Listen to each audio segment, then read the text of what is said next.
International business સેન્ટરમાં બીજા માળે આગ લાગી. આગના પગલે સ્થાનિકોમાં દોડધામ મચી. કેફે દે મીટમાં આગ લાગતા દોડધામ મચી ગઈ હતી. શોર્ટ સર્કિટના કારણે આગ લાગી હોવાનું અનુમાન છે. આગની ઘટનામાં કોઈ જાનહાનિ થઈ નથી.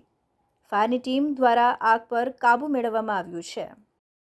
જી, આપનું નામ, કયો વિસ્તાર છે, કઈ જગ્યાએ આગ લાગી? મારું નામ છે સબ officer Pragnesh Patel, Majura fire station. હવે આગ કઈ જગ્યાએ, કઈ હોટલમાં આગ લાગી હતી, શું પરિસ્થિતિ? હવે ઇન્ટરનેશનલ બિઝનેસ સેન્ટરમાં સેકન્ડ ફ્લોર પર આગ લાગેલી હતી. કેફ ડેમિટમાં આગ લાગેલી હતી અને ફ્રેન્ચ ફ્રાઈઝનું મશીન હતું, એમાં શોર્ટ સર્કિટ થયેલો હતી.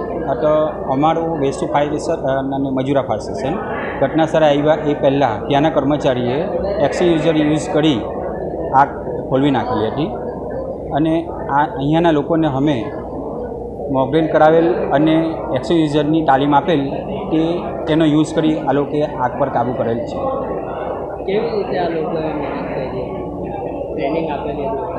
અહીંયા અમે ટ્રેનિંગ આપતા રહીએ છીએ. જે રીતે જે કર્મચારીઓ હોય છે અમે એમને પ્રોપરલી જાતે જ કે રીતે એક્સયુઝર યુઝ કરવાનું છે ખોલીને બતાવીએ છીએ ને એ લોકો બી ખોલીને યુઝ કરે છે. તો આજે એ રીતનું અમે એ લોકોને બતાવ્યું, તો આજે આ લોકો જાતે જ આગ પર કાબૂ મેળવીએ છીએ. કઈ જાન હતી ને કોઈને કંઈ જાનહાનિ થઈ નથી.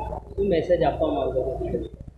મેસેજ તો એ જ આપવા માગું છું કે જે રીતે અમે બધા જગ્યા પર અમે મોકડ્રીલ કરીએ છીએ, ડેમોન્સ્ટ્રેશન કરીએ છીએ અને લોકોને એક્સયુઝર કેવી રીતે યુઝ કરવાનું બતાવીએ છીએ, તો આ જ રીતે તમે પણ એક્સયુઝર યુઝ કરીને આગ પર કાબૂ કરશો તો ફાયરને સહાય રહેશે.